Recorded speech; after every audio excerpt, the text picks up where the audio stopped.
Suamiku pamit dinas keluar kota. Setelah pulang dia membawa wanita hamil yang ternyata. Assalamualaikum warahmatullahi wabarakatuh. Halo Sobat Cerita Amira. Seperti biasa jangan lupa absen dulu nih. Kalian dari kota mana aja? Komen di bawah ya. Terima kasih untuk kalian semua yang udah komen dari Pemalang, Kebumen dan Karawang. Bahkan ada yang dari luar negeri nih, seperti Hong Kong dan Singapura. Semoga yang udah komen dan subscribe diberi rizki yang berlimpah. Gak usah berlama-lama lagi, langsung aja yuk. Kita lanjut ke ceritanya.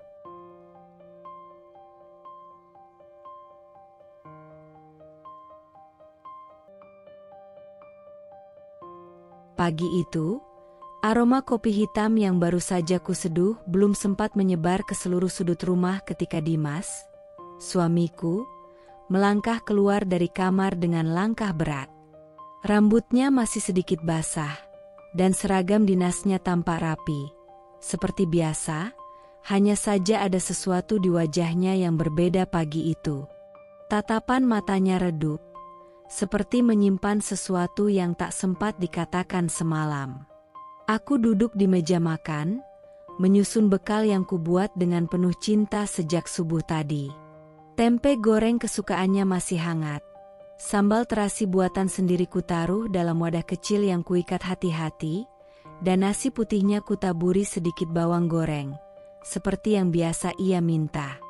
Dimas menarik napas panjang sebelum akhirnya duduk di kursi seberangku. Kedua tangannya menggenggam cangkir kopi, tapi ia tidak meminumnya. Matanya terpaku padaku.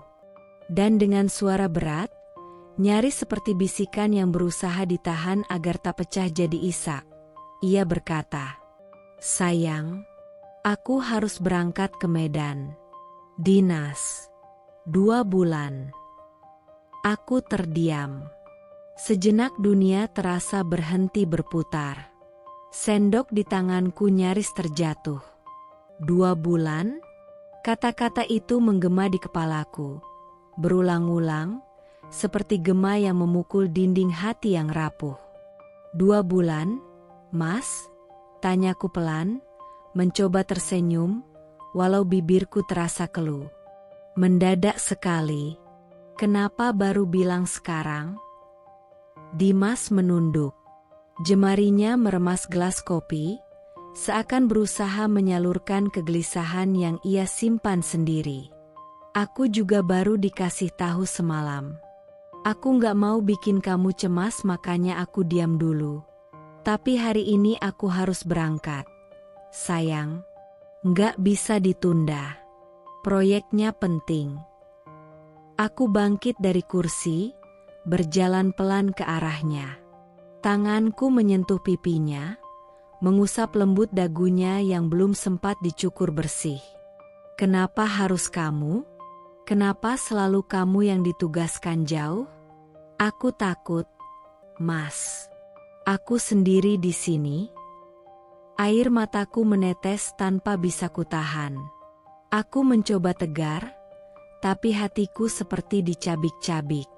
Aku tahu Dimas bukan pria yang akan memilih pergi begitu saja. Tapi aku juga tahu, dunia pekerjaan kadang kejam, tak memberi ruang bagi perasaan. Dimas berdiri, memelukku erat. Pelukan yang biasanya memberiku kehangatan, kini justru membuat dadaku sesak. Aku tahu ini berat buat kamu, bisiknya. Tapi percayalah, aku juga gak pengen jauh dari kamu. Aku akan cepat pulang. 2 bulan itu sebentar. Aku menggeleng dalam pelukannya, mataku basah menatap wajahnya yang juga mulai berkaca-kaca. Buatku, 2 bulan itu lama, Mas.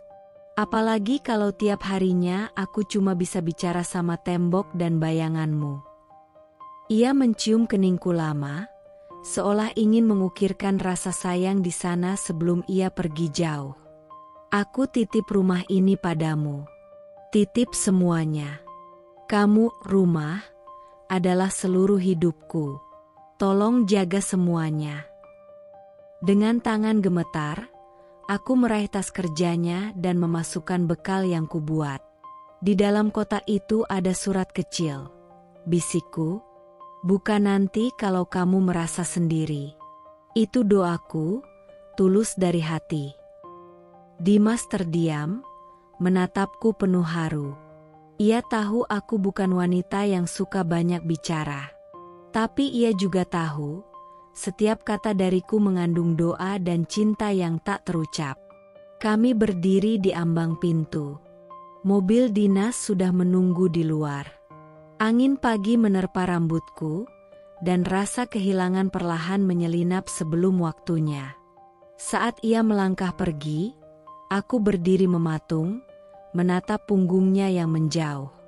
Setiap langkahnya seolah menjauhkan hatiku juga. Saat mobil itu akhirnya menghilang di tikungan jalan, aku terisak dalam diam.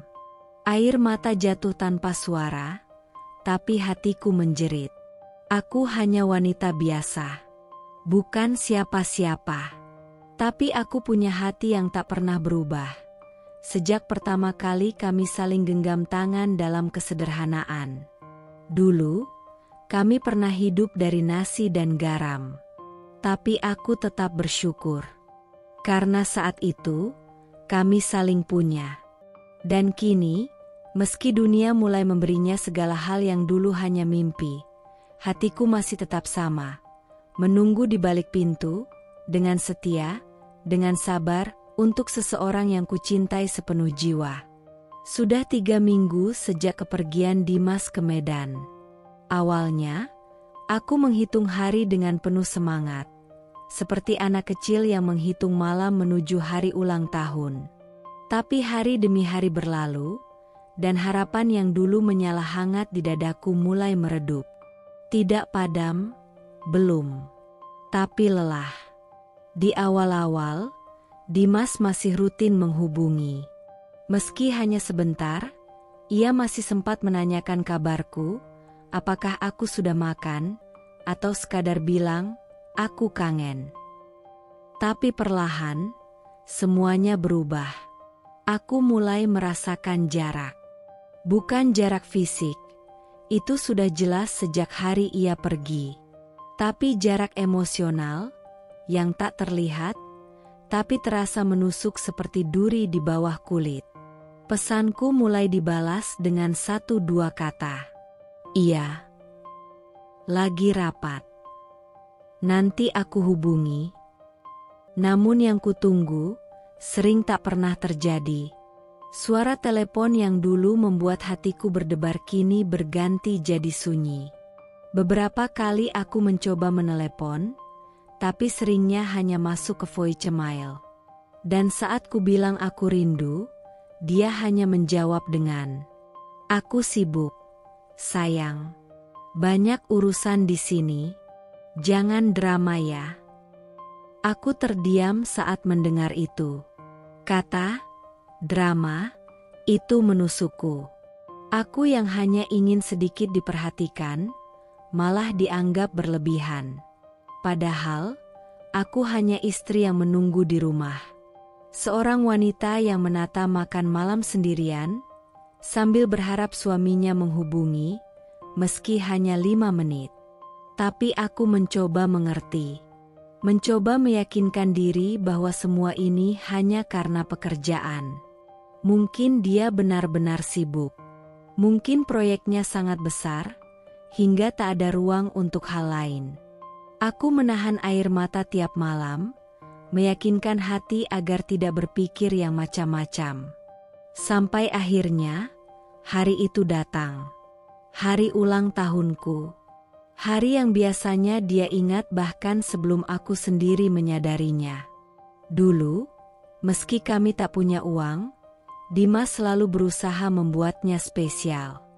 Kadang hanya dengan kue kecil yang dibelinya dari warung dekat rumah, atau sekadar kartu ucapan yang ia tulis di balik kertas bekas. Tapi itu lebih dari cukup. Karena ia hadir. Karena ia peduli. Tapi tahun ini, tidak ada pesan. Tidak ada telepon. Bahkan tidak ada tanda bahwa ia ingat. Aku menunggu sejak pagi. Kuhapus notifikasi lainnya, berharap ada satu pesan dari Dimas yang muncul. Tapi layar ponsel tetap sepi. Aku menyalakan lilin di kue yang kubeli sendiri, kue kecil coklat di dalam kotak putih. Duduk di ruang tamu, dengan lampu sengaja diredupkan, seolah menciptakan suasana perayaan. Aku meniup lilin sendirian. Dan dalam hati, aku berbisik, "Ya Allah, jangan biarkan cinta ini layu sendirian."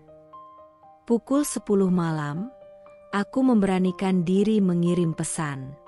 "Mas, hari ini ulang tahunku. Cuma ingin dengar suaramu sebentar saja. Tapi kalau memang sibuk, gak apa-apa. Aku ngerti." 30 menit kemudian, balasan datang. Hanya 2 kata. "Maaf, lupa." Tidak ada emoji. Tidak ada tanda bahwa ia merasa bersalah. Aku membaca pesan itu berkali-kali. Menatap layar ponsel dengan mata panas, dada sesak. Rasanya seperti dihantam sesuatu yang tak bisa kulawan. "Maaf, lupa." 2 kata yang sederhana, tapi seperti menampar hatiku keras-keras. Aku tertunduk, menggenggam ponsel itu erat-erat. Seolah bisa menarik kembali semua kenangan hangat yang dulu pernah ada. Tapi yang tersisa hanya dingin. Bahkan ulang tahunku pun tak lagi berarti untuknya. Tapi aku tetap diam. Aku tetap setia. Karena aku percaya, mungkin ini hanya fase. Mungkin Dimas hanya sedang lelah. Mungkin pekerjaannya terlalu menguras segalanya. Atau mungkin aku yang terlalu berharap, terlalu bertahan, untuk cinta yang perlahan mulai berubah wujud. Hari itu langit tampak cerah, seolah tak tahu bahwa akan ada badai besar yang menerpa hatiku. Aku sedang membersihkan ruang tamu saat suara mobil terdengar berhenti di depan rumah. Detak jantungku langsung berdegup cepat. Sudah 2 bulan. 2 bulan penuh rindu, sepi, dan air mata yang tak pernah kutunjukkan. Dan kini, Dimas pulang. Suamiku pulang. Aku buru-buru membenarkan jilbabku, menghapus debu di pipi, dan berdiri di ambang pintu dengan senyum yang tertahan. Hatiku dipenuhi rasa lega bercampur bahagia. Meskipun banyak hal ganjil selama dia pergi, aku tetap menantinya dengan sabar. Dengan cinta. Mobil itu berhenti perlahan. Aku melihat Dimas turun. Tapi, langkahku terhenti. Senyumku beku. Dari sisi lain mobil, keluar seorang wanita muda berhijab rapi. Wajahnya bersih, ayu, dan penuh percaya diri. Tapi yang paling mencolok adalah perutnya. Bulat besar. Sudah masuk bulan ke-7, mungkin ke-8. Aku tidak bisa berpikir. Tubuhku terasa kaku. Seperti membeku di tengah panas siang hari. Dimas berjalan ke arahku dengan raut wajah yang aneh. Bukan rindu, bukan bahagia, tapi datar. Seolah tak ada salah satu dari kami yang sedang menanggung beban. Ia berhenti di depan pintu, menatapku lurus-lurus. Lalu dengan suara yang pelan, tapi cukup jelas untuk membuat duniaku runtuh, ia berkata, "Ini Sarah. Istriku sekarang. Kami nikah siri di Medan." Aku menatapnya, terdiam. Mulutku terbuka, tapi tak ada satupun kata yang bisa keluar. Seperti jantungku berhenti berdetak. Napasku tercekat. Aku merasa seperti kehilangan pijakan, seolah lantai di bawahku runtuh dan aku jatuh ke dalam lubang hitam yang tak berujung. Mataku berpindah menatap wanita itu, Sarah. Ia tersenyum sopan, entah karena merasa bersalah atau karena merasa sudah sah. Ia menundukkan kepala sedikit, tapi tidak ada rasa takut dalam tatapannya. Tidak ada rasa hormat. Hanya sikap santun yang terasa, menusuk. Tanganku gemetar. Suara di dalam kepalaku berteriak, "Ini mimpi. Ini bukan nyata. Ini bukan Dimas yang aku kenal." Tapi sayangnya, semuanya terlalu nyata. Terlalu tajam untuk disebut mimpi. "Mas, apa maksudnya?" tanyaku lirih, suara tercekat, seperti keluar dari kerongkongan yang tercekik.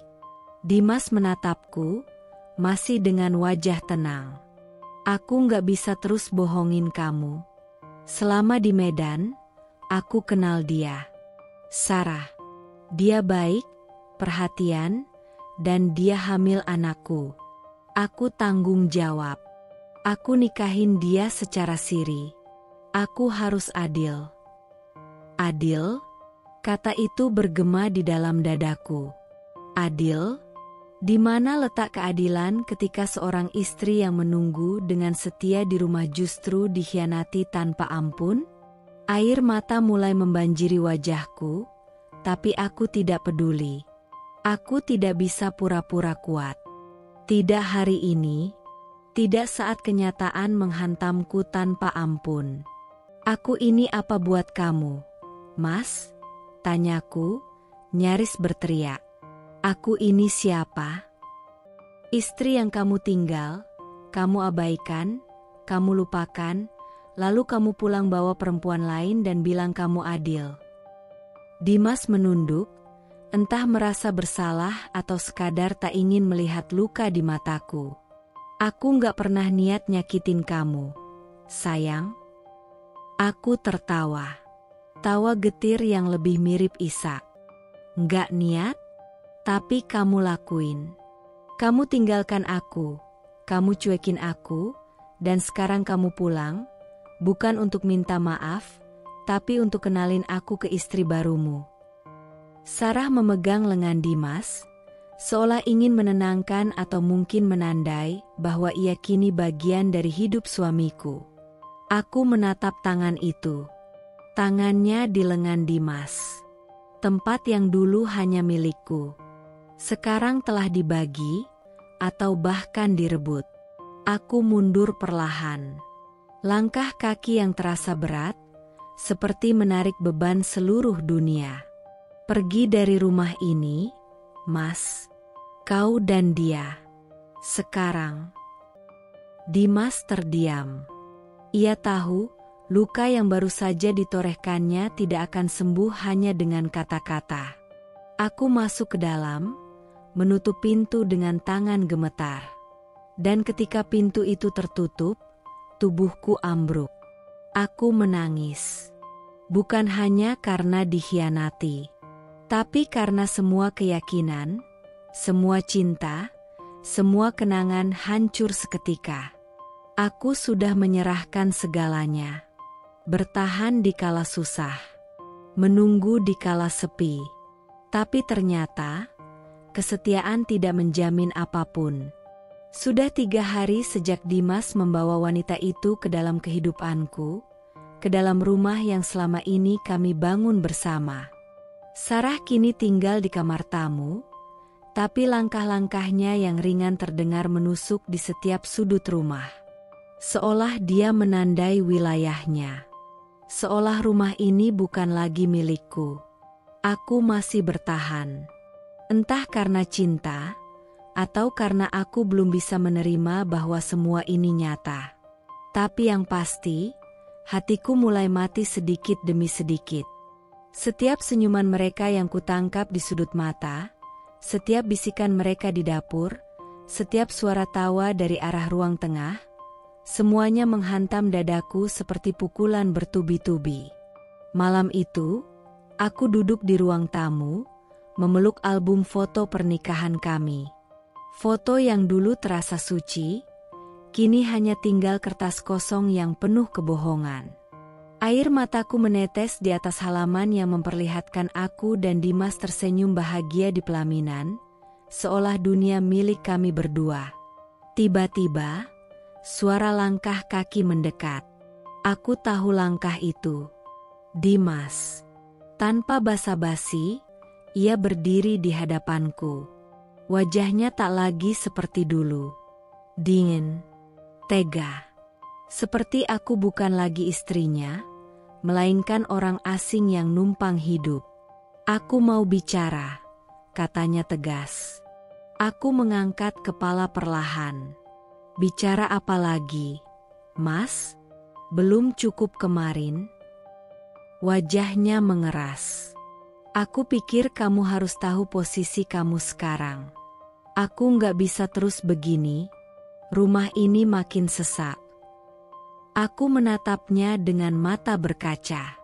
Makin sesak? Karena aku masih ada di sini, sementara kamu yang bawa perempuan lain masuk rumah ini. Dimas menghela napas panjang, lalu mengucapkan kalimat yang membuat dunia di sekitarku runtuh seketika. Aku nggak butuh kamu lagi. Pergi dari rumah ini. Rumah ini aku cicil sendiri, bukan kamu. Hening. Sangat hening. Aku hanya menatapnya. Mulutku terbuka, tapi kata-kata tak bisa keluar. Tubuhku membeku. Rasanya seperti ditampar ribuan kali. Apa? Bisikku lirih, hampir tak terdengar. Dimas melanjutkan, datar, dingin, tanpa ampun. Aku udah bilang, aku nggak mau ada keributan di rumah ini. Kamu bikin suasana jadi berat. Kamu masih bisa hidup. Kamu masih punya keluarga. Tapi jangan tinggal di sini lagi. Aku nggak bisa terus begini. Aku berdiri pelan. Tanganku gemetar. Mataku menatapnya tajam, tapi yang keluar dari mataku bukan amarah, melainkan kepedihan yang tak bisa dibendung. Rumah ini kamu cicil. Iya, tapi kamu lupa siapa yang ada di sampingmu waktu kamu nggak punya apa-apa. Suaraku mulai naik. Kamu lupa siapa yang jual gelang kawinnya buat DP rumah ini? Siapa yang dulu ngutang sana-sini buat beli keramik, buat isi rumah ini? Air mataku jatuh. Tapi aku terus bicara, tak peduli seberapa hancur aku terdengar. Aku, Mas. Aku yang rela jual perhiasan satu-satunya peninggalan almarhum ibuku, demi kita punya tempat tinggal. Demi kita nggak ngontrak lagi. Demi kita punya masa depan. Dimas menunduk sebentar. Tapi hanya sebentar. Kemudian ia mengangkat wajahnya lagi, dingin. Dan aku udah ganti semuanya dengan nafkah yang aku kasih bertahun-tahun. Sekarang aku minta kamu pergi. Aku mohon, jangan bikin ribet. Aku tertawa pahit. Tawa yang terdengar getir, penuh luka. Jadi ini akhirnya? Setelah semua yang kita lewati, aku cuma dianggap beban?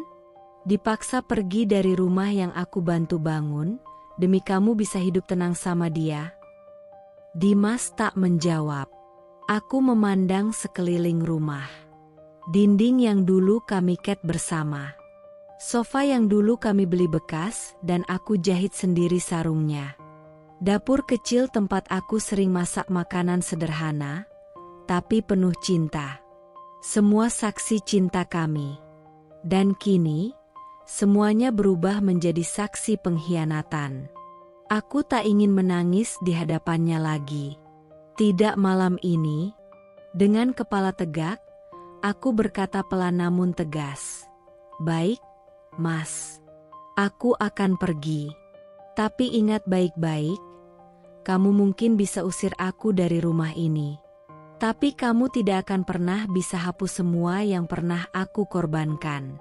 Dan satu hari nanti, kamu akan tahu apa artinya kehilangan perempuan yang benar-benar tulus. Aku melangkah pergi, masuk ke kamar.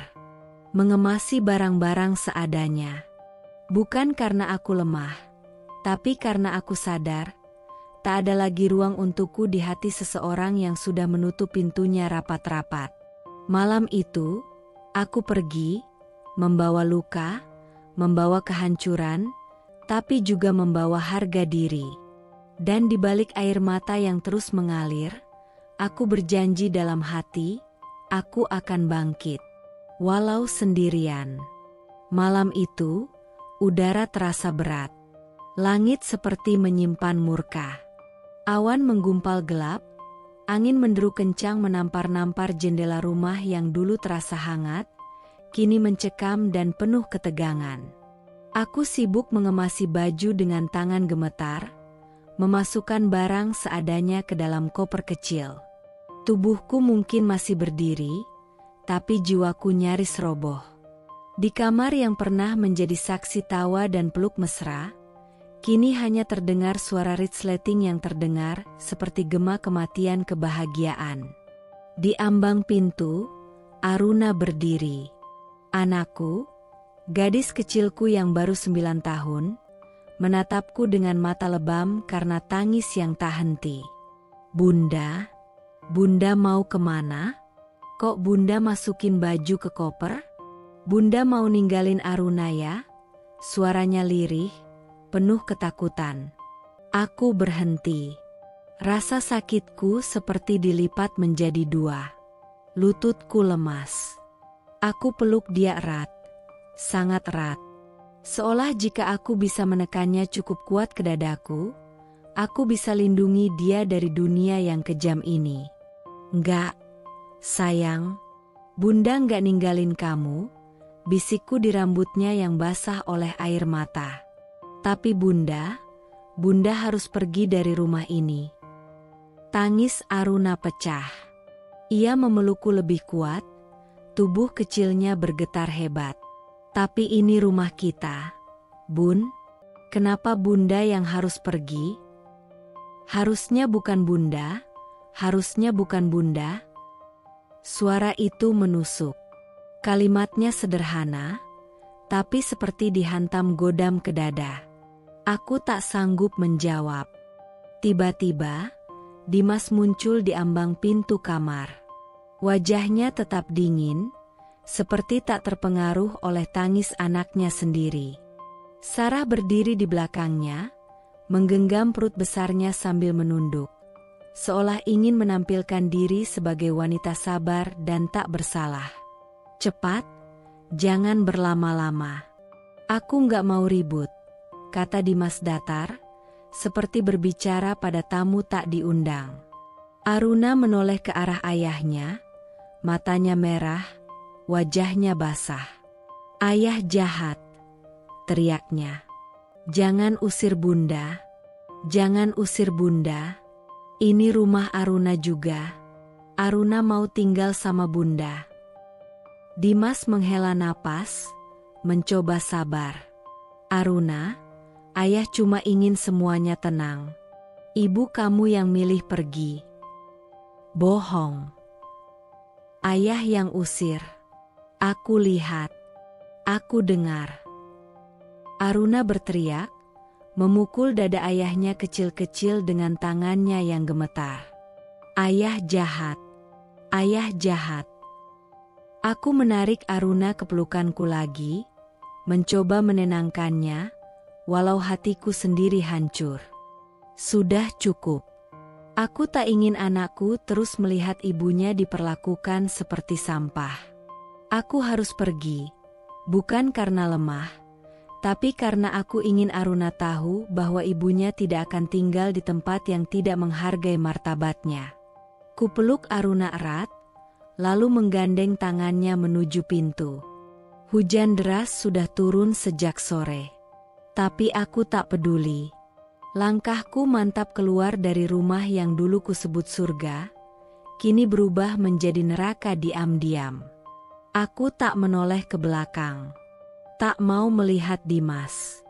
Tak mau lihat wajah lelaki yang telah mengubur semua cinta dan kenangan yang kami bangun bertahun-tahun. Air hujan mengguyur tubuhku dan Aruna. Dingin. Tapi air mata kami jauh lebih hangat. Tangisan Aruna terdengar lirih di antara suara petir. "Bun, kita mau kemana?" tanyanya lemah, matanya memohon jawaban. Aku berlutut, menatap matanya. "Kemanapun, sayang. Yang penting, tempat di mana Bunda dan Aruna bisa hidup tanpa disakiti. Tempat di mana cinta bukan cuma janji, tapi bukti." Dan malam itu, aku berjalan menjauh dari rumah, membawa koper kecil, membawa anakku, dan membawa hati yang porak-poranda. Tapi di tengah kehancuran itu, aku tahu satu hal, aku tidak sendiri. Aku masih punya Aruna, dan demi dia, aku akan bangkit. Langit sore itu seperti ikut bersedih. Awan kelabu menggantung rendah. Aku dan Aruna berdiri di depan rumah kontrakan kecil berukuran 3 petak. Temboknya sedikit retak, lantainya dingin tanpa keramik, dan bau lembab menyambut begitu pintu dibuka. Tapi tidak apa-apa, kami butuh tempat, bukan kemewahan. Rumah itu milik teman lamaku, Rani, sahabat semasa kuliah yang kebetulan punya kontrakan kosong di pinggir kota. Ia tawarkan dengan harga sangat murah, bahkan membiarkanku membayar nanti jika belum mampu. "Ini aja dulu, ya, asal kalian gak kehujanan dan tetap bisa hidup tenang," katanya waktu itu, memelukku. Aku mengangguk, menahan air mata. "Terima kasih, Ran, aku gak tahu harus kemana lagi." Rani hanya tersenyum kecil. Tapi aku tahu, dalam senyumnya ada luka ikut mengalir. Karena dia tahu, aku, yang dulu hidup rapi bersama suami dan anak, kini seperti gelandangan yang berusaha tetap terlihat tegar. Hari-hari setelahnya adalah perjuangan. Aku mulai bekerja sebagai admin harian di toko material kecil dekat kontrakan. Gajinya pas-pasan, hanya cukup untuk bayar makan, ongkos Aruna sekolah, dan sedikit simpanan. Tapi aku bersyukur. Setidaknya aku masih bisa menyuapi anakku dengan hasil keringat sendiri. Aruna aku daftarkan di sekolah terdekat, meski fasilitasnya jauh dari kata layak. Tapi dia tetap semangat. Setiap pagi ia pamit dengan seragam seadanya, sepatu yang sudah mulai usang, dan ransel bekas yang kujahit sendiri. Tapi senyumnya selalu tulus. Tak pernah ia komplain, seolah mengerti betapa berat dunia yang kini kupikul sendiri. Namun, malam hari adalah saat paling sunyi, paling menyakitkan. Ketika Aruna sudah terlelap, ketika rumah kecil itu hanya diterangi cahaya remang dari lampu 5 watt di langit-langit, aku akan duduk di sudut kasur tipis kami, menatap kosong dinding bercat pudar. Lalu, seperti ritual yang tak pernah absen, aku membuka koper kecil yang selalu kusimpan di bawah tempat tidur. Di dalamnya, ada satu baju lama milik Dimas. Kemeja abu-abu yang pernah ia pakai saat ulang tahun pernikahan kami yang keempat. Kemeja yang masih menyimpan bau tubuhnya. Samar, tapi cukup untuk mengoyak pertahanan hatiku. Dengan perlahan, aku peluk kemeja itu. Kudekap erat-erat ke dada, seolah disitulah tempatku bisa bernapas bebas tanpa harus berpura-pura kuat. Dan di sanalah tangisku pecah. Pelan, tanpa suara. Tapi air matanya deras. "Aku capek, Mas," bisikku lirih di tengah isakan. Aku udah coba tegar, tapi kenapa rasanya dunia nggak berpihak ke aku? Aku menangis, bukan karena masih mencintainya, tapi karena masih belum mengerti bagaimana seseorang bisa tega menghapus semua yang pernah ia janjikan. Semua yang pernah kami bangun, hancur seperti mimpi buruk yang jadi nyata. Tapi di balik setiap tetes air mata, aku mulai belajar satu hal. Aku masih hidup. Aku masih punya anak yang menggenggam tanganku setiap hari, yang mencium pipiku sebelum tidur, yang bilang, "Bunda hebat." Walau aku tahu, aku seringkali merasa seperti pecundang. Dan mungkin, dari sinilah aku akan mulai. Dari lantai dingin. Dari tembok yang mengelupas. Dari air mata yang kerap basahi malam-malamku. Karena satu-satunya cara untuk bangkit adalah berjalan, meski merangkak. Dan aku bersumpah, demi Aruna, demi harga diriku yang tersisa, aku akan berjuang. Hujan rintik-rintik turun sejak sore tadi, membasahi kaca jendela kecil di kontrakan kami. Aruna sudah tertidur, memeluk boneka kelincinya yang mulai lusuh. Aku duduk sendiri di atas tikar usang, ditemani secangkir kopi yang sudah dingin, dan layar ponsel yang menatapku seperti lubang hitam, menarikku ke dalam luka yang belum sempat sembuh. Dengan jari gemetar, aku buka aplikasi media sosial. Sesuatu dalam diriku, entah karena penasaran, entah karena masih belum bisa benar-benar melepaskan, membuatku mengetik nama Dimas Wirawan. Dan di sanalah luka lama kembali disayat tanpa ampun. Foto-foto penuh warna memenuhi layar. Senyum lebar Dimas di depan sebuah resto mewah. Sarah, dengan hijab modis dan gaun elegan, sedang mengaduk pasta di atas piring porselen. Ada juga video pendek. Mereka sedang spa berdua di tempat eksklusif, dengan background lagu romantis yang menyebalkan. Lalu foto belanja, dengan caption manis. Alhamdulillah, hidupku sekarang tenang dan lengkap. Hati merah 12 my queen berkah Allah. Tanganku refleks menggenggam ponsel erat-erat. Nafasku tercekat. Mataku panas. Tenang dan lengkap, aku menatap langit-langit kamar, mencari udara. Tapi malam ini, udara rasanya menyesakkan. Tanganku lemas, ponsel nyaris jatuh dari genggaman. Aku tak tahu apa yang lebih sakit. Foto-foto mereka yang terlihat sangat bahagia, atau kenyataan bahwa aku yang dulu membangun hidup dari nol bersama Dimas, kini digantikan, dilupakan, dan bahkan dipamerkan seolah aku tak pernah ada. Dulu, saat Dimas belum punya apa-apa, aku yang mendampingi dia lewat segala susah. Aku yang menjahit seragam kantornya sendiri agar dia tampak rapi. Aku yang menahan lapar demi dia bisa fokus kerja.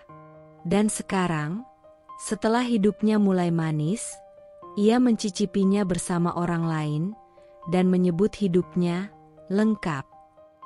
Mataku mulai basah. Tapi kali ini aku tidak menangis karena rindu. Bukan karena cinta. Aku menangis karena dilukai dan dipertontonkan.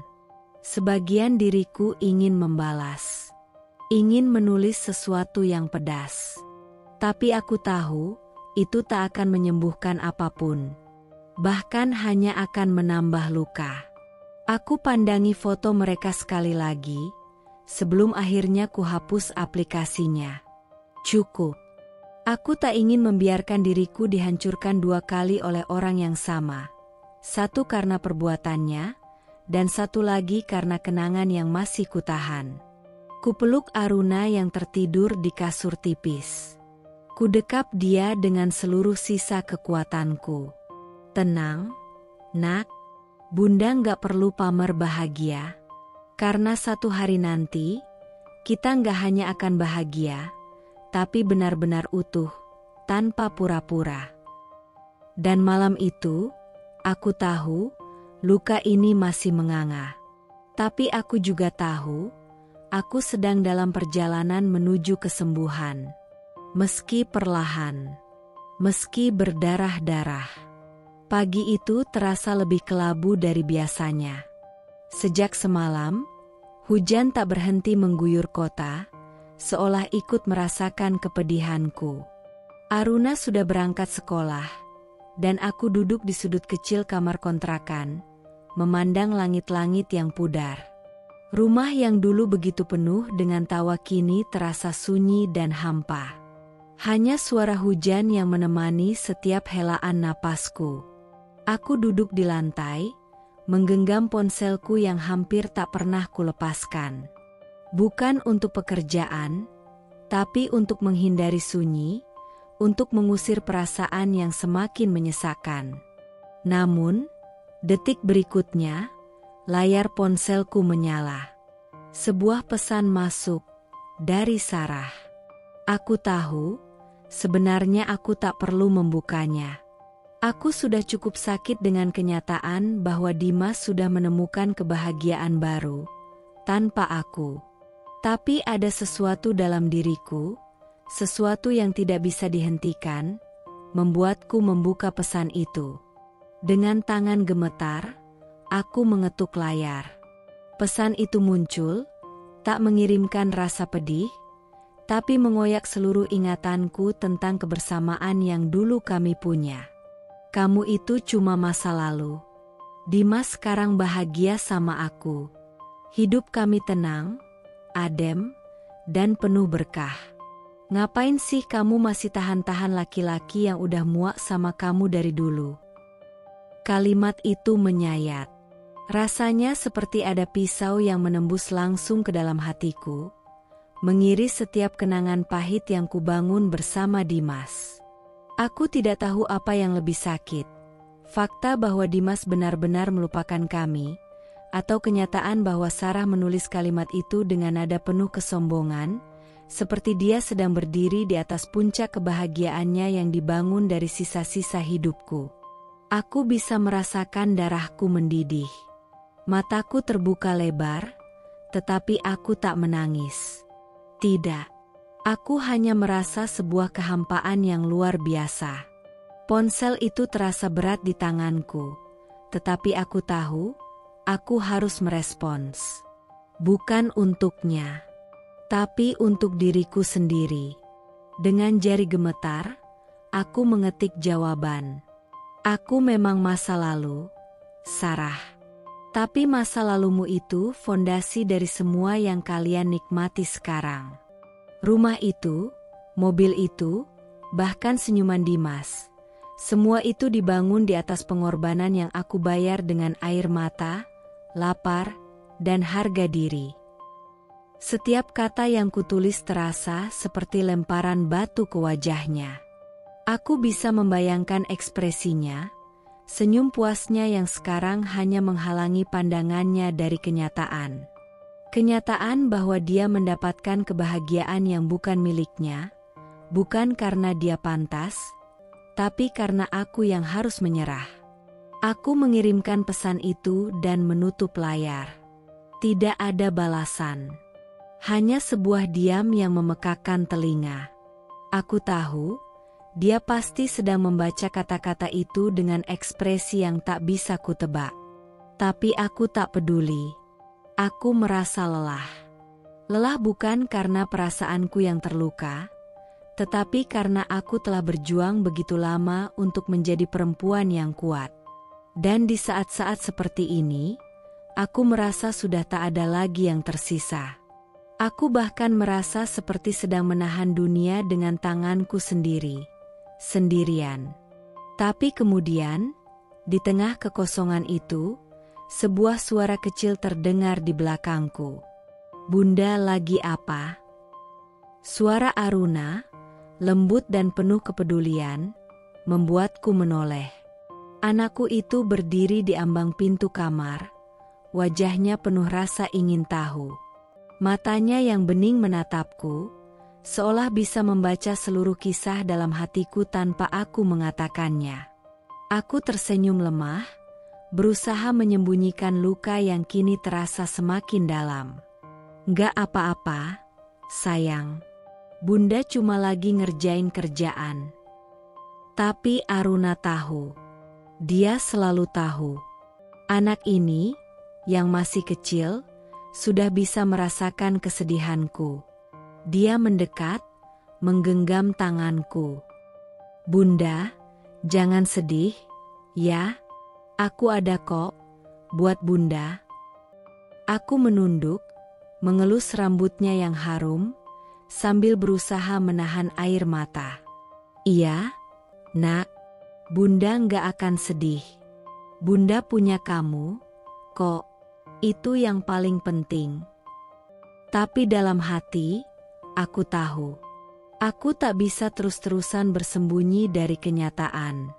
Sarah, dengan semua kesombongannya, mencoba menginjakan kaki di atas hidup kami yang telah hancur.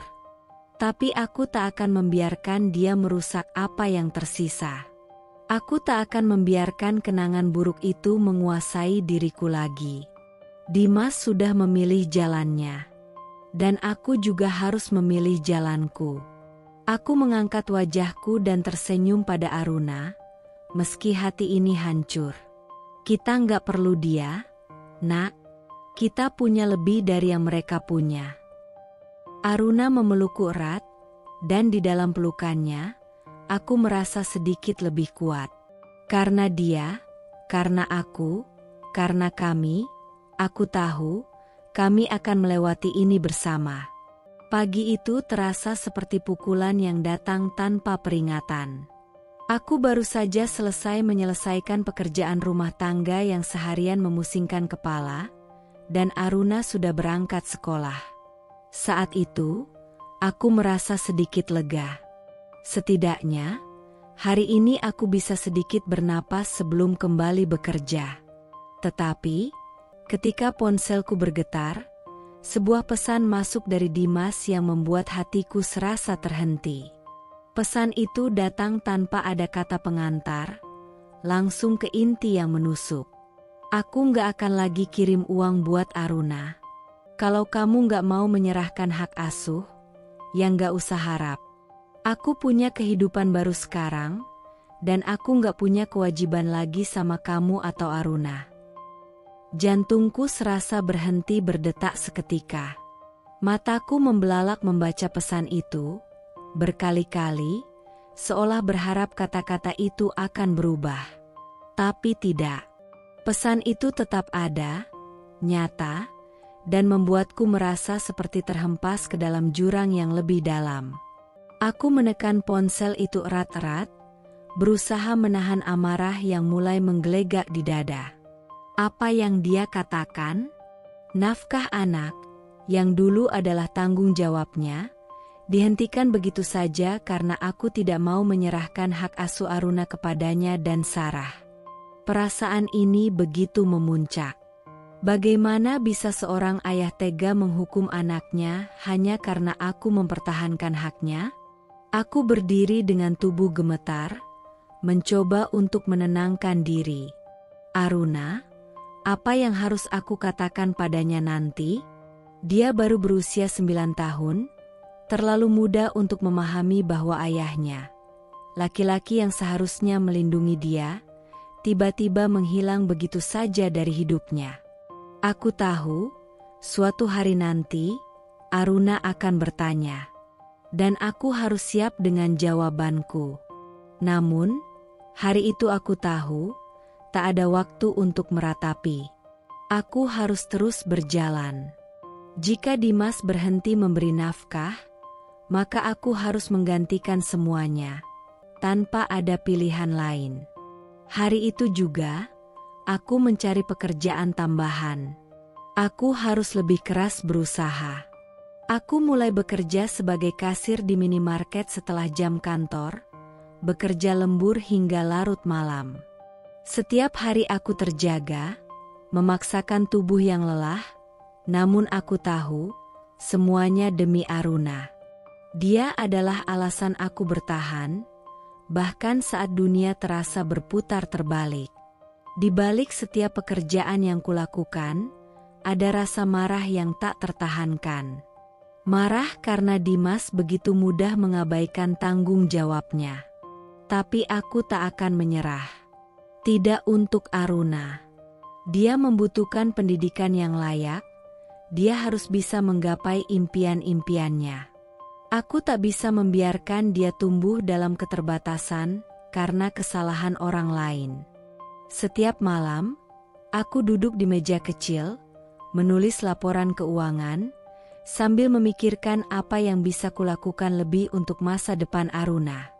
Setiap potongan uang yang aku dapat, aku kumpulkan dengan penuh hati-hati. Itu adalah harapan.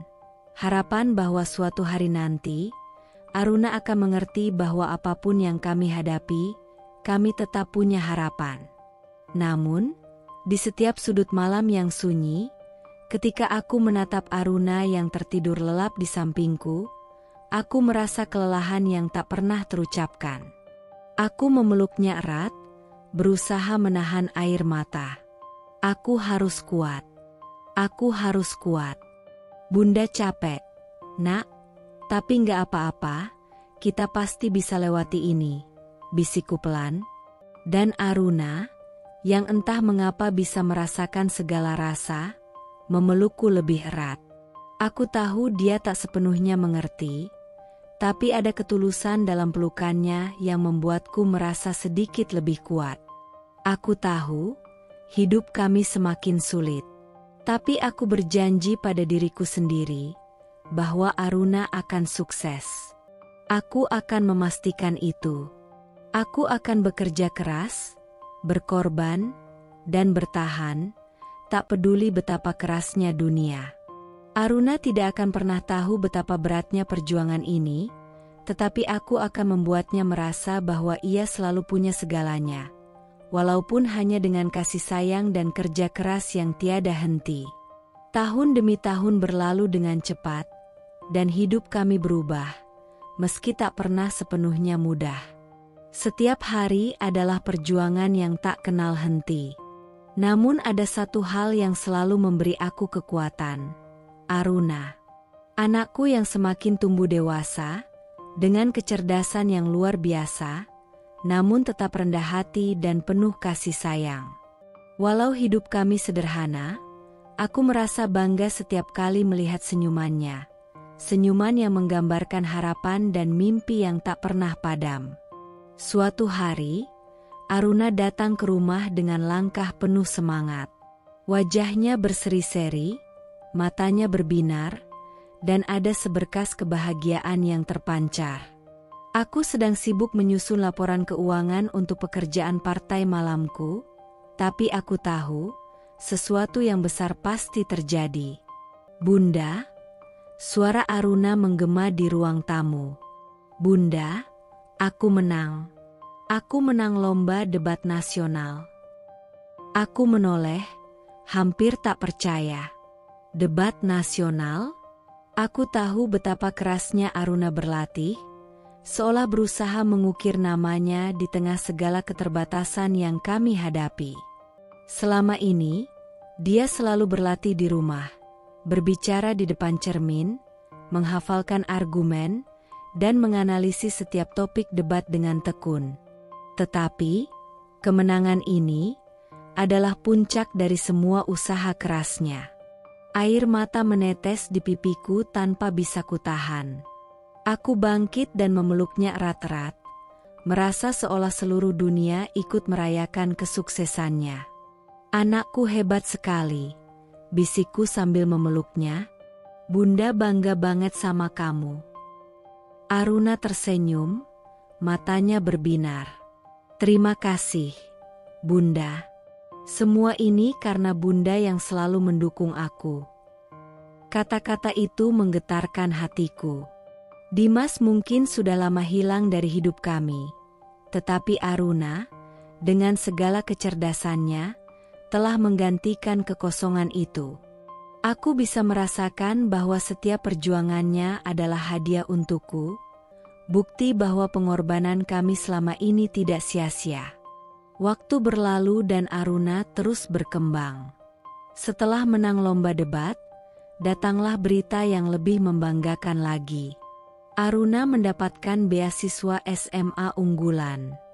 Beasiswa yang membawanya ke sekolah terbaik, tempat dia bisa mengembangkan potensinya lebih jauh. Satu persatu, pintu kesempatan terbuka untuknya. Dia tak hanya menjadi kebanggaan sekolah, tetapi juga kebanggaan kami berdua. Aku, yang dulu hanya seorang ibu rumah tangga dengan segunung harapan, kini melihat anakku beranjak menjadi perempuan muda yang luar biasa. 1 tahun setelahnya, sebuah berita datang yang membuatku terdiam sejenak. Aruna diterima di Universitas Top dengan jurusan teknologi digital. Jurusan yang sangat dia impikan, dan yang mungkin dulu hanya bisa kami bayangkan sebagai impian yang jauh. Universitas yang dikenal dengan standar pendidikan yang sangat tinggi, dan Aruna berhasil menembusnya. Aku merasa seperti duniaku runtuh dan terbang sekaligus. Betapa luar biasanya pencapaian Aruna, dan betapa besar perjuangannya selama ini. Aku terdiam di kursi ruang tamu, menatap surat penerimaan yang baru saja dia terima. "Bunda, aku diterima." Suara Aruna yang penuh kegembiraan menyadarkan aku dari lamunan. Mataku berkaca-kaca, tapi aku tahu, air mata ini bukan air mata kesedihan. Ini adalah air mata kebanggaan. "Aruna, kamu hebat banget. Kamu udah buktikan kalau kamu bisa jadi apa saja yang kamu impikan," kataku dengan suara serak, berusaha menahan tangis. Aruna datang mendekat, menatapku dengan mata yang penuh rasa terima kasih. "Semua ini karena Bunda, yang selalu percaya sama aku, yang gak pernah menyerah walaupun kita susah. Aku ingin jadi orang yang bisa Bunda banggakan." Aku menangis. Bukan karena sedih, tetapi karena aku tahu, anakku bukan hanya berprestasi, dia juga tumbuh menjadi pribadi yang kuat, mandiri, dan penuh empati. Aruna adalah bukti bahwa meski kehidupan tak selalu berjalan mulus, dengan kerja keras, cinta, dan dukungan, kita bisa mengubah jalan hidup. Di malam itu, kami duduk berdua di meja makan sederhana yang kami miliki, menikmati makan malam dengan keheningan penuh makna. Aku memandang Aruna yang tengah sibuk mempersiapkan dokumen-dokumen untuk kuliahnya, dengan tekad yang sama kuatnya seperti saat dia memenangkan lomba debat nasional. Aku tahu, perjalanan kami belum selesai. Akan ada lebih banyak tantangan yang datang, tetapi aku percaya, selama Aruna tetap berjuang dengan cara yang dia lakukan, dia akan selalu menemukan jalan untuk meraih mimpinya. "Bunda, kita pasti bisa, kan?" Aruna tiba-tiba bertanya, seolah membaca pikiranku. Aku tersenyum, mengelus rambutnya dengan lembut. "Tentu, Nak. Kita sudah melewati banyak hal bersama. Tidak ada yang tak bisa kita hadapi." Dan malam itu, aku tahu, meski Dimas telah memilih jalan hidupnya, meski hidup kami tak selalu indah, Aruna dan aku selalu punya harapan. Harapan yang kami bangun dengan penuh cinta, dengan kerja keras, dan dengan keyakinan bahwa masa depan yang cerah adalah hak setiap orang, termasuk kami. Pagi itu, sinar matahari yang masuk ke dalam rumah terasa begitu dingin. Aku sedang menyusun laporan keuangan untuk pekerjaan kedua, mencoba mengalihkan perhatian dari segala hal yang masih mengganggu pikiran. Aruna baru saja berangkat ke sekolah, dan aku merasa sedikit lega, sedikit waktu untuk diriku sendiri.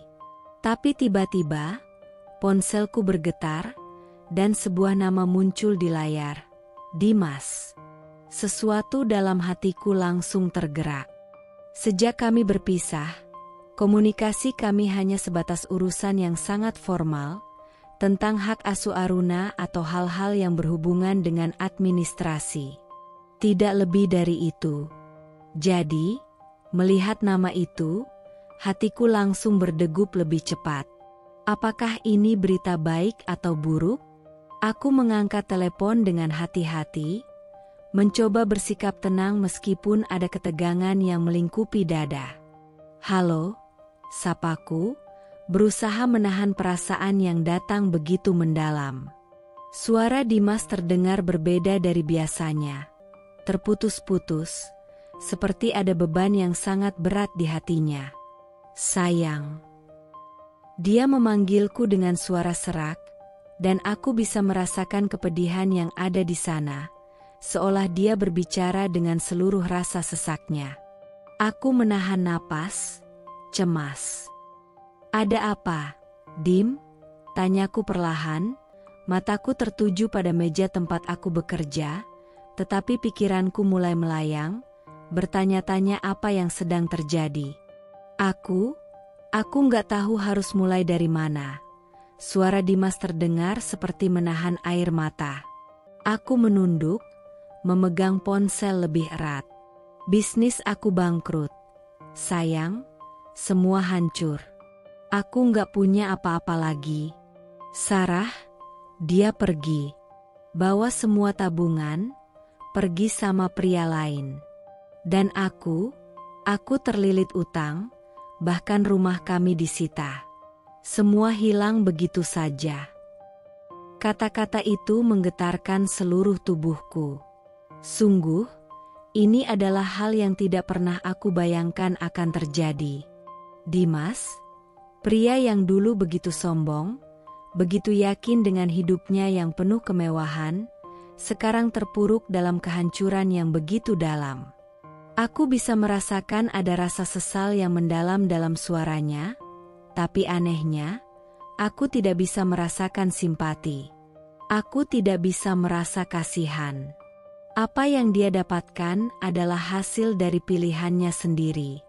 Namun, meskipun ada perasaan campur aduk dalam diriku, aku mencoba tetap tenang. "Dimas," suaraku terdengar begitu datar, padahal di dalam hati aku ingin berteriak, ingin melepaskan semua perasaan yang terkubur selama ini. "Kamu harus tahu bahwa ini adalah konsekuensi dari semua keputusan yang kamu buat. Kamu meninggalkan kami, meninggalkan tanggung jawabmu sebagai seorang ayah, dan kamu memilih jalanmu sendiri." Diam.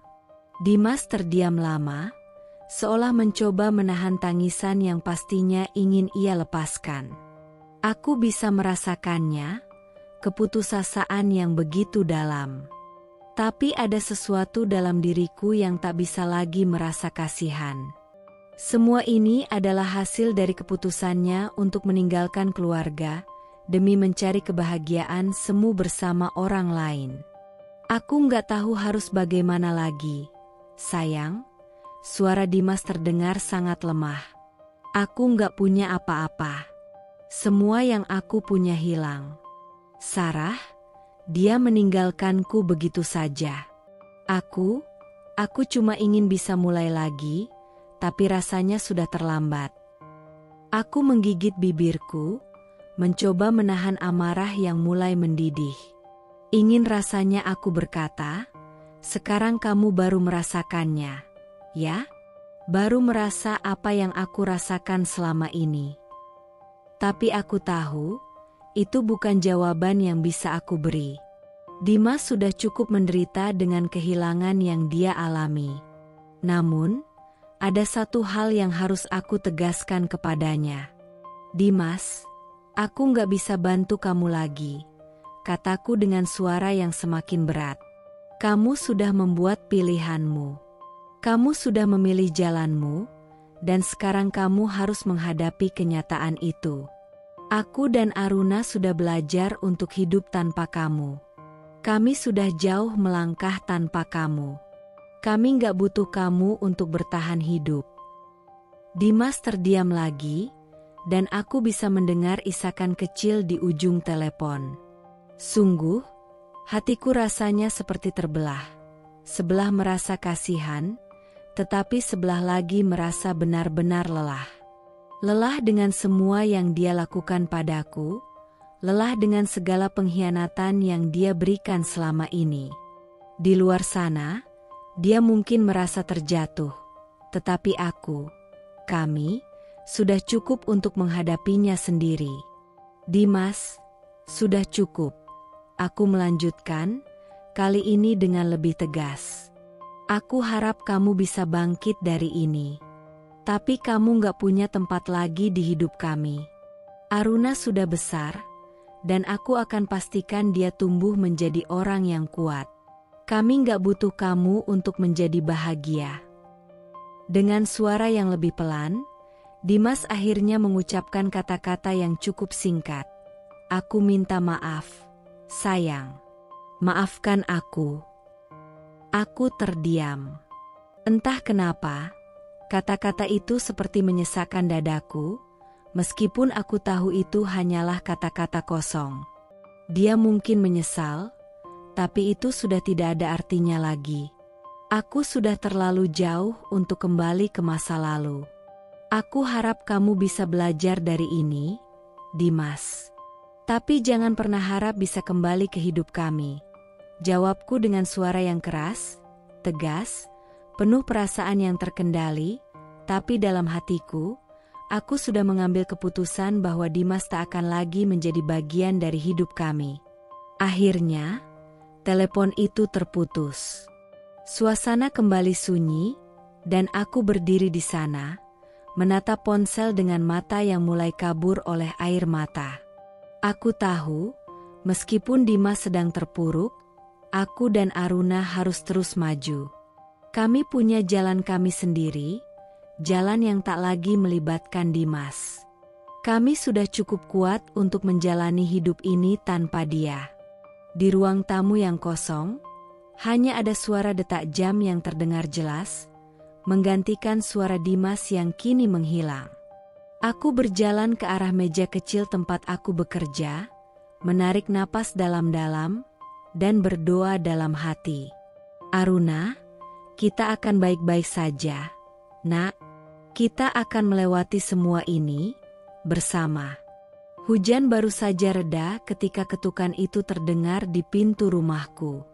Pintu kayu yang kini berdiri kokoh itu adalah saksi betapa kerasnya perjuanganku membangun hidup baru. Rumah sederhana, tapi milik sendiri.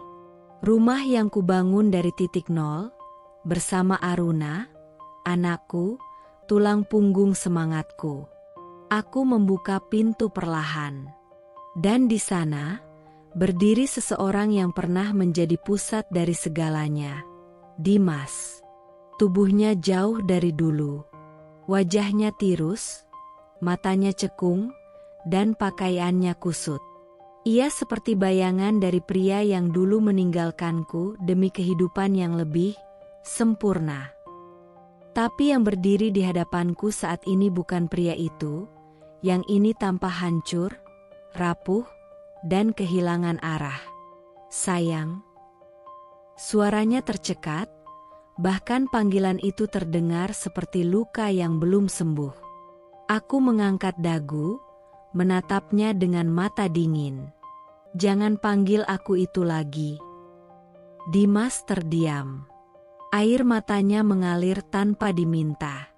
Dengan tubuh gemetar, ia berlutut di depan pintu rumahku, seperti seorang pengemis yang memohon pada Tuhan agar diberi satu kesempatan lagi. Aku cuma mau ketemu Aruna. Dia anakku juga. Suaranya pecah di sela tangis. Tolong, izinkan aku bicara dengannya. Aku tahu aku salah. Tapi aku mohon, aku cuma ingin lihat anakku. Hatiku berdesir, bukan karena iba, tapi karena luka lama itu seperti disayat kembali. Aku teringat malam saat aku dan Aruna diusir di tengah hujan. Aku teringat bagaimana anakku memelukku erat sambil menangis, memohon agar ayahnya tidak mengusir ibunya. Aku teringat semua itu, dan rasanya seperti bara yang kembali menyala di dada. Kenapa sekarang? Tanyaku dingin, menahan gejolak emosi yang hampir tumpah. Waktu dia ulang tahun, kamu di mana? Waktu dia menangis karena dibully teman-temannya karena ditinggal ayahnya. Kamu di mana? Waktu aku harus kerja 2 tempat. Pulang malam dengan kaki bengkak demi nyekolahin dia. Kamu di mana, Dimas?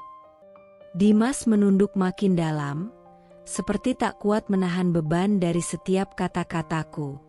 Aku tahu aku salah. ucapnya nyaris berbisik. Aku pengecut. Aku bodoh.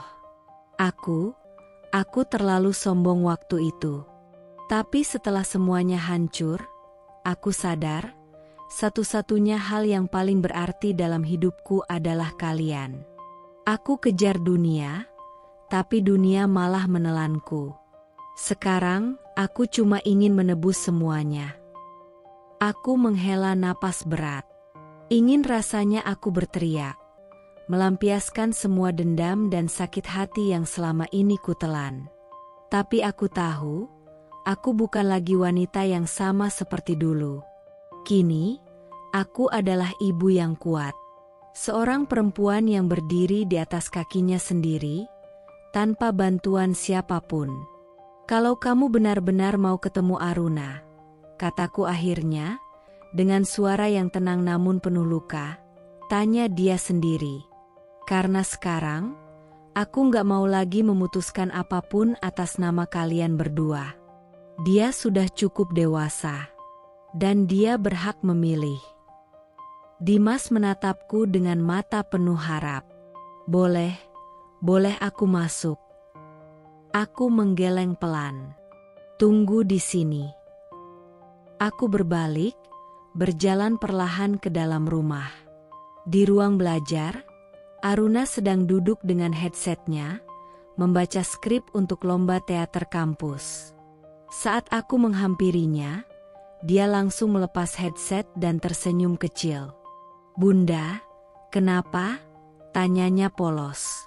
Aku duduk di sampingnya, menggenggam tangannya yang hangat. Nak, di luar ada seseorang. Ayahmu. Senyum itu hilang. Wajah Aruna langsung berubah. Matanya menegang. Diam. Lalu perlahan ia menarik tangannya dari genggamanku. Ngapain dia kesini? Bisiknya, suaranya serak. Katanya ingin ketemu kamu. Kataku hati-hati. Bunda nggak maksa. Tapi Bunda pikir, kamu berhak untuk tahu. Dan kamu berhak memutuskan sendiri. Aruna terdiam lama. Lalu ia berdiri. Aku mau ketemu. Tapi Bunda ikut ya. Aku mengangguk pelan. Kami melangkah ke depan rumah. Dimas masih berdiri di sana, seperti patung yang hampir tumbang oleh angin. Begitu melihat Aruna, matanya membelalak. Air matanya kembali jatuh, seperti hujan pertama yang turun setelah musim kemarau panjang. Aruna, bisiknya. Aruna menatapnya, dalam dan tajam. Ayah? Dimas mengangguk, tercekat. Iya, nak, ini ayah. Ayah minta maaf. Maaf udah ninggalin kamu. Maaf udah bikin kamu dan Bunda kamu sakit. Aruna tak langsung bicara. Dia menunduk, matanya berkaca-kaca. Aku tahu, dalam dirinya ada perang besar. Antara rindu dan luka. Antara harapan kecil dan trauma yang belum sembuh. Waktu itu, ayah usir aku sama Bunda. Di malam hujan. Aku kedinginan, basah, dan ketakutan. Aku cuma peluk Bunda, karena cuma dia yang gak pernah ninggalin aku. Suara Aruna gemetar. Kamu tahu rasanya kayak apa? Kayak dibuang. Kayak enggak diinginkan. Dimas terisak makin keras. Ayah nyesel. Nak, setiap malam ayah nyesel. Kalau ayah nyesel, Aruna menatapnya lurus. Jangan datang buat minta dimaafkan. Datanglah buat benar-benar berubah. Bukan buat cari pelarian. Dimas tak bisa berkata apa-apa. Ia hanya terduduk di lantai, menutupi wajahnya, menangis seperti anak kecil yang kehilangan segalanya. Aku merangkul Aruna dari samping. Ia menahan air matanya, tapi aku tahu hatinya sedang gemetar hebat. Kami berdiri di sana, Memandang sosok yang dulu pernah kami cintai, kini jadi orang asing yang meminta kembali tempatnya, padahal ia sendiri yang memilih pergi. Suasana di ruang tamu terasa begitu tegang. Hujan di luar tampak seperti cerminan dari hati kami. Sedih, gelap, dan penuh dengan kenangan yang tak terhapuskan. Dimas masih duduk di lantai, tubuhnya lemah, wajahnya tertunduk. Sementara itu, Aruna berdiri beberapa langkah darinya, matanya menyipit tajam. Keduanya tak saling berbicara, hanya ada keheningan yang menekan dada. Aku berdiri di belakang Aruna, merasakan ketegangan yang membekap seluruh ruang. Aruna tidak berkata apa-apa, hanya berdiri diam dengan tatapan kosong ke arah ayahnya. Aku tahu, dalam dirinya ada amarah yang menunggu untuk meledak. Aku bisa merasakannya. Dan aku tahu, Dimas pun tahu bahwa ini adalah saat di mana Aruna akan benar-benar menunjukkan apa yang ada dalam hatinya. Dimas menatap Aruna dengan mata yang penuh harap. "Nak, ayah." Ayah menyesal, ayah sadar apa yang sudah ayah lakukan. "Maafkan ayah, tolong. Aku ingin memperbaiki semuanya." Aruna tak langsung menjawab. Waktu seakan berjalan sangat lambat. Semua kata-kata Dimas menggantung di udara, tak ada yang bisa menghapus rasa sakit yang sudah terlalu dalam. Setelah beberapa detik, Aruna akhirnya berbicara, suaranya rendah namun penuh kebencian yang tak bisa disembunyikan. "Waktu aku lapar, kamu di restoran." Aruna berkata pelan, namun setiap kata terasa seperti pedang yang menyayat. "Waktu aku dikatain anak dari ibu gila, kamu tidur dengan istri barumu." Dimas menunduk, wajahnya memerah, tubuhnya bergetar. "Nak, itu semua bukan maksud ayah." Aruna melanjutkan, matanya tetap menatap tajam. Setiap kata yang keluar dari bibirnya seperti beban yang sulit dia lepaskan. "Sekarang kamu minta aku anggap kamu ayah." Aruna berbalik menatapku, dan dalam matanya, aku melihat kesakitan yang tak terungkapkan. "Kamu pikir aku ini apa? Dim? Anak yang bisa disia-siakan begitu saja?" Dimas terduduk lemas, air matanya mengalir deras. Sepertinya dia ingin berkata sesuatu lagi, namun kata-kata itu hanya terjebak di tenggorokannya, tak mampu keluar. Hanya isakan yang terdengar. "Ayah." Suara Aruna kali ini lebih keras, lebih tegas. "Kalau kamu benar-benar menyesal, kamu gak akan cuma datang minta maaf. Kamu harus lihat dan rasain apa yang aku rasain dulu. Dulu, aku gak punya siapa-siapa selain Bunda. Dan sekarang, kamu mau datang seperti itu, buat apa? Buat bikin semuanya lebih parah?" Dimas hanya bisa menangis, terisak tanpa bisa mengungkapkan kata-kata yang bisa menebus semua dosa yang sudah ia lakukan. Aruna melangkah mundur, seolah menjauh dari pria yang sudah lama ia anggap ayahnya, tapi kini terasa begitu asing di matanya. "Aku gak butuh kamu lagi, ayah," kata Aruna dengan suara tegas, tapi di balik kata-katanya, aku bisa merasakan ada air mata yang tertahan, ada luka yang masih terlalu dalam untuk bisa disembuhkan dalam sekejap. Aku merangkul Aruna, menariknya ke pelukanku, meskipun aku tahu, hatinya tetap terpecah. Dimas terisak di depan kami, tak mampu berdiri, hanya bisa terjatuh dalam penyesalan yang terlalu terlambat. "Aruna, aku tahu aku gak bisa mengubah masa lalu." Suara Dimas bergetar, hampir tak terdengar. "Tapi jika ada kesempatan, aku ingin jadi bagian dari hidupmu lagi. Aku ingin jadi ayah yang kamu butuhkan." Tapi Aruna menggeleng pelan. "Enggak, ayah. Kamu gak bisa jadi ayahku lagi. Kamu gak tahu rasanya ditinggal di saat aku butuh kamu. Kamu gak tahu rasanya nyari perhatian dari orang yang bahkan gak peduli. Dimas merintih, tetapi tak ada yang bisa dia lakukan. Aku merasakan hatinya tercabik. Namun aku juga tahu, apa yang Aruna katakan adalah kebenaran yang tak bisa dipungkiri. Aku menatap Dimas dengan mata yang tak bersisa kasih sayang lagi. Kamu harus terima kenyataan, Dimas. Aruna sudah besar.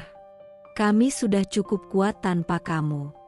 Dan kami tidak butuh kehadiranmu yang hanya akan membuka luka lama. Dimas memandang kami dengan tatapan kosong, kemudian berdiri dengan tubuh yang goyah. Aku pergi sekarang. Aku gak bisa lagi minta maaf. Karena aku tahu itu gak akan mengubah apa-apa. Aruna tetap diam, tidak mengucapkan sepatah kata pun. Aku memeluknya lebih erat, merasakan berat beban di pundaknya, dan juga di pundakku.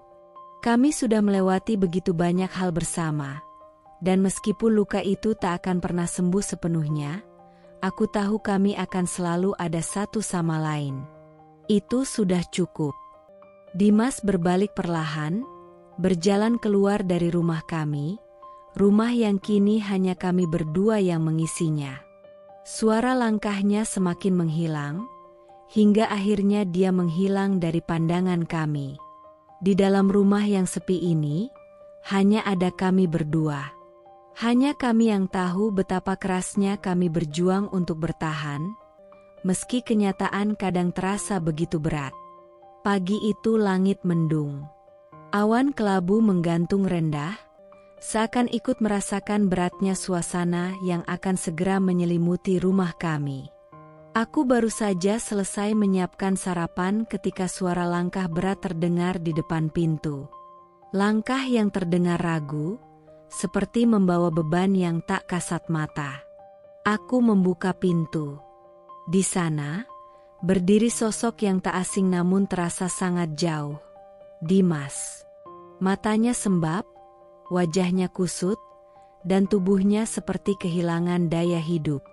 Tangannya memegang map coklat yang lusuh, dan dari sorot matanya, aku tahu ini bukan sekadar kunjungan. Sebelum aku sempat bertanya, Aruna muncul dari balik ruang tamu. Ia menatap ayah kandungnya itu tanpa ekspresi. Namun matanya menyimpan lautan yang bergelora, tak ada kasih, hanya perhitungan. Luka yang belum sembuh, dan harga diri yang kini berdiri tegak. Dimas mencoba tersenyum kecil, walau senyumnya lebih menyerupai rintihan. Ia mengulurkan map coklat itu. Ini, surat warisan. Aku tahu aku bukan ayah yang baik, bahkan mungkin tak pantas disebut ayah. Tapi semua aset terakhirku, tanah warisan di kampung dan sedikit uang tabungan yang tersisa, aku ingin kamu yang pegang, Aruna. Aruna menatap map itu, lalu menatap wajah ayahnya. Ia tak menyentuhnya, bahkan tak bergerak sedikit pun. Kenapa sekarang? Tanyanya pelan, namun suaranya mengandung luka dan bara yang tak padam. Waktu kamu punya segalanya, kamu buang kami kayak sampah. Sekarang kamu datang dengan sisa-sisa kehancuranmu, dan berharap aku mau terima warisan. Dimas menunduk, tangannya gemetar. Aku tahu aku salah. Aku cuma ingin sedikit memperbaiki. Aruna mengangkat dagunya. Suaranya terdengar lebih tajam dari sembilu. Darahmu memang mengalir di tubuhku. Itu fakta. Tapi, ayah, bagiku bukan sekadar darah. Ayah adalah orang yang gak ninggalin keluarganya waktu susah. Ayah adalah laki-laki yang gak pilih perempuan baru saat istrinya sedang berjuang. Ayah adalah orang yang menenangkan anaknya waktu ketakutan, bukan malah membuangnya ke jalan di malam hujan. Dimas seperti kehabisan napas. Ia terduduk di lantai teras rumah. Map coklat itu jatuh dari tangannya, kertas-kertas berserakan. Matanya berkaca-kaca, bibirnya bergetar tapi tak mampu mengeluarkan satu kata pun. "Ayah itu bukan kamu," kata Aruna lagi, kali ini dengan suara lirih namun pasti. "Dan warisanmu nggak bisa beli harga diriku, apalagi lukaku." Aku melihat Dimas menutup wajahnya dengan kedua tangan. Tangisnya meledak, seperti anak kecil yang kehilangan arah. Tubuhnya menggigil, napasnya sesak. Bukan karena flu atau cuaca dingin, tapi karena rasa malu yang terlalu dalam. Karena luka yang ia buat sendiri, dan kini tak ada yang ingin menjahitnya kembali. Aruna berbalik dan masuk ke dalam rumah tanpa sepatah kata pun. Aku menatap Dimas 1 detik lebih lama. Tak ada kata lagi yang bisa diucapkan. Hanya keheningan yang menjawab semuanya. Aku tutup pintu perlahan. Di dalam rumah kami yang sederhana namun penuh cinta, aku peluk Aruna dari belakang. Ia masih berdiri di ruang tengah, menggigit bibirnya, menahan air mata. "Kamu sudah sangat kuat, Nak," bisikku. Aruna mengangguk. Aku cuma gak mau dia pikir bisa datang lagi dan berpura-pura jadi ayah, setelah semua luka yang dia tinggalkan. Aku mengecup ubun-ubunnya. "Kamu gak sendiri, dan kamu gak pernah akan sendiri." Sementara di luar sana, di bawah langit yang mulai menangis lewat gerimis, Dimas terduduk sendiri, dipeluk kehancurannya, dengan map warisan yang kini tak lagi punya arti. Sore itu langit mendung, dan gerimis jatuh pelan. Seolah bumi pun ikut bersedih untuk seseorang yang dulu merasa dirinya paling tinggi di atas segalanya, Dimas. Di sebuah rumah kontrakan sempit yang dindingnya lembab dan atapnya bocor, terbaring seorang pria yang dulu pernah mengusir istri dan anaknya di malam hujan.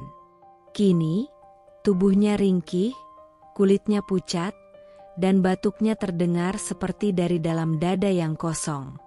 Kasur tipis di lantai sudah lembab, karena rembesan air hujan dari langit-langit yang retak. Di sebelahnya ada termos air yang sudah kosong, dan satu mangkuk bubur basi yang tak disentuh. Dimas menggigil. Keringat dingin membasahi tubuhnya, tapi tidak ada tangan yang menyeka, tidak ada suara yang menyapanya dengan, "Sayang, kamu udah minum obat." Semua sepi. Ponselnya tergeletak di lantai, retak layarnya, dan hanya ada satu notifikasi masuk dari operator. Tak ada pesan dari Sarah. Tak ada kabar dari keluarga. Suaranya parau saat berbisik. "Sarah." Ia membuka galeri ponsel yang sudah lama rusak. Dulu, penuh foto berdua, selfie di restoran mahal, liburan ke Bali, spa di hotel mewah. Kini, hanya sisa-sisa kenangan yang terasa seperti belati. Tangannya yang gemetar mencoba mencari nama Sarah di daftar kontak. Saat telepon terhubung, harapannya setinggi langit. Tapi suara yang menjawab, bukan suara manis Sarah. "Halo, ini suami saya. Tolong jangan ganggu istri orang lagi ya. Sarah sudah bahagia sekarang." Dan dia nggak tertarik ngobrol sama masa lalunya. Klik. Sambungan terputus. Tangannya jatuh lemas. Matanya menatap langit-langit reot yang bocor. Satu tetes air jatuh tepat ke pipinya, seperti menertawakan nasib yang dia ciptakan sendiri. Satu-satunya wanita yang ia pilih di atas keluarganya, kini bahkan tak mau tahu dia masih hidup atau tidak. Ia terbatuk keras, dan darah merembes di sudut bibirnya. Perlahan ia menyandarkan tubuh ke dinding, mencoba menguatkan diri. Tapi bahkan untuk bernapas pun rasanya seperti menelan jarum. Ia melihat foto tua yang masih ia simpan. Foto Aruna waktu kecil, sedang memeluk ibunya dengan mata penuh cinta. Air mata mengalir lagi. Aruna, maafin ayah. Tak ada jawaban. Tak ada langkah kaki yang datang. Dimas kini benar-benar sendiri. Saudara-saudaranya yang dulu selalu numpang di rumah mewahnya, kini pura-pura tak kenal. Semua menjauh setelah tahu siapa dia sebenarnya. Laki-laki yang tega menyingkirkan istri demi wanita baru, yang menelantarkan anaknya, dan menyombongkan harta seolah tak pernah habis. Ia pernah berada di atas dunia, dan kini, ia berada di titik paling dasar dari hidup. Tubuhnya perlahan rebah di lantai dingin. Tak ada yang mengetuk pintu. Tak ada yang datang menolong. Tak ada pelukan. Tak ada doa yang dipanjatkan untuk kesembuhannya. Hanya hujan di luar jendela reot yang menemani, dan mungkin malaikat yang mulai mencatat bahwa Dimas kini hanyalah laki-laki yang sekarat, karena kesalahan yang dia buat sendiri. Hari itu adalah tanggal yang dulu pernah penuh tangis, namun kini penuh cahaya. 25 tahun lalu, Aruna lahir ke dunia ini di tengah kesederhanaan, dalam pelukan seorang ibu yang tabah dan hati yang penuh harapan. Kini, di ulang tahunnya yang ke-25, dunia seakan berdiri memberi hormat. Nama Aruna ada di mana-mana. Di spanduk konferensi internasional, di poster seminar teknologi global, di headline media. CEO muda startup teknologi pendidikan paling sukses tahun ini. Gaun hitam simpel berpotongan elegan membalut tubuh Aruna yang kini telah menjelma menjadi sosok anggun dan berwibawa. Wajahnya tersenyum tenang di hadapan ribuan audiens di acara talk show yang disiarkan secara nasional dan internasional. Di panggung megah itu, ia berdiri gagah, bukan hanya sebagai pembicara, tapi sebagai simbol kebangkitan dari kehancuran. Aku ingin membagikan sedikit cerita, ucap Aruna, suaranya tenang, namun mengandung kekuatan luar biasa. Tentang bagaimana luka yang paling dalam bisa berubah menjadi tenaga paling kuat. Sementara itu, di sudut kota yang suram, di dalam kontrakan sempit yang semakin reot, seorang pria tua dengan tubuh ringkih menatap layar televisi kecil yang sudah hampir mati. Layarnya buram, warnanya tak stabil, dan kadang gambarnya melompat-lompat. Dimas. Ia terbaring di kasur tipis, tubuhnya hanya ditutupi sarung lusuh. Matanya memerah, bukan hanya karena sakit yang tak kunjung sembuh, tapi karena sakit yang bernama penyesalan. Tangannya gemetar memegang remote murahan, menambah volume TV yang hanya memekikan suara setengah jernih. "Dia anakku," bisiknya lirih. Tapi suaranya tak terdengar oleh siapa-siapa. Tak ada yang duduk di sampingnya. Tak ada yang berkata, "Selamat ulang tahun untuk anakmu." Hanya nyamuk yang beterbangan, dan bunyi tetes air dari atap bocor. Di layar, Aruna melanjutkan pidatonya. "Dulu, aku pernah tidur di lantai dengan baju yang sama berhari-hari. Aku pernah menangis karena lapar, karena hinaan, karena kehilangan ayah yang kupikir akan jadi pelindung. Tapi waktu membentukku. Air mata bukan kelemahan. Ia adalah bahan bakar. Dan aku bersyukur untuk semua itu." Dimas tak kuasa membendung air matanya. Ia menggenggam foto lama, foto Aruna kecil di taman, menggenggam es krim yang meleleh di tangan mungilnya. Saat itu, Aruna masih percaya bahwa ayahnya adalah pahlawan. Hari ini, di ulang tahunku yang ke-25, aku tidak akan membalas semua yang pernah menyakiti kami dengan kebencian. Aruna menatap kamera. Tatapannya menusuk hingga ke hati terdalam siapapun yang merasa bersalah. Karena hidup sudah cukup adil. Ia memberi kita pelajaran. Dan keikhlasan adalah pembalasan terbaik. Dimas jatuh terduduk dari ranjang. Foto itu terlepas dari tangannya, jatuh ke lantai basah. Isaknya meledak, tapi tak ada yang peduli. Tak ada tangan yang menepuk bahunya. Tak ada suara yang berkata, semua akan baik-baik saja. Karena semua sudah terlambat. Aruna turun dari panggung diiringi tepuk tangan bergemuruh. Di pelukannya, ibunya, aku, berdiri dengan air mata bangga yang mengalir pelan di pipi. Bukan air mata sedih, tapi air mata kemenangan. Kami telah sampai. Kami telah bangkit. Dan karma akhirnya menunjukkan jalannya. Waktu tak pernah benar-benar berhenti. Ia terus berjalan, membawa luka, membawa bahagia, membawa pembalasan yang tak selalu datang dalam bentuk amarah, tapi dalam bentuk keadilan yang sunyi dan tak bisa ditawar. Di sebuah gang sempit, dengan dinding kusam dan bau got yang menyengat, jenazah Dimas ditemukan dalam posisi menyedihkan, menyandar di tembok dengan mata terbuka setengah. Di tangannya masih tergenggam foto Aruna kecil yang sudah kusam dan sobek di pinggirnya. Tak ada keluarga yang datang. Tak ada sanak saudara. Tak ada istri. Hanya tetangga kos yang iba, menghubungi RT setempat untuk membantu proses pemakaman ala kadarnya.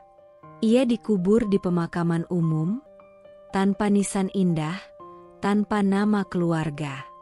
Hanya batu kecil bertuliskan, Dimas wafat sendirian. Sementara itu, Sarah, perempuan yang dulu merasa paling menang, paling cantik, paling dibanggakan, ditangkap polisi dalam kasus penipuan investasi palsu. Ia sempat kabur ke luar negeri dengan identitas palsu, tapi karma, sebagaimana takdir, selalu menemukan jalannya. Ia ditangkap di bandara saat hendak kabur lagi dengan paspor atas nama suami barunya, yang ternyata hanya boneka untuk mencuci uang haramnya. Di pengadilan, wajah cantiknya tertutup masker. Namun kamera media menangkap matanya yang ketakutan, wajahnya yang tak lagi bercahaya. Hakim menjatuhkan hukuman 8 tahun penjara, dan semua asetnya disita negara. Aku menonton berita itu dari ruang keluarga kecilku yang kini sudah indah. Rumah hasil keringat sendiri. Bukan dari uang suami. Bukan dari belas kasihan. Tapi dari air mata, kerja keras, dan cinta tulus pada anakku. Aruna duduk di sampingku, secangkir teh hangat di tangannya. Ia sedang membaca email undangan menjadi dosen tamu di universitas luar negeri, gelar doktoralnya hampir selesai.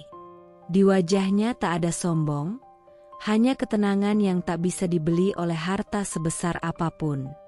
Ayah dimakamkan tadi pagi. Sepi, ucapku pelan, memberitahu tanpa ingin membuka luka. Aruna hanya mengangguk. Setidaknya, dia sudah menemukan damainya sendiri. Walau bukan bersama kami. Aku menggenggam tangannya. Bunda gak pernah ajari kamu untuk benci, kan? Ia menoleh padaku dan tersenyum tipis. Bukan dendam yang bikin kita bahagia, Bun, katanya pelan, tapi luka yang kita ubah jadi kekuatan. Dan kamu adalah guru terbaik dalam pelajaran itu. Aku tak bisa berkata apa-apa lagi, selain menariknya dalam pelukan. Untuk pertama kalinya setelah bertahun-tahun, hatiku benar-benar tenang. Dunia tak perlu melihat kita membalas dengan marah. Cukup mereka tahu, kami bangkit. Dan tak ada balasan yang lebih menyakitkan bagi para pengkhianat. Selain melihat mereka ditinggalkan oleh semua yang dulu mereka anggap remeh.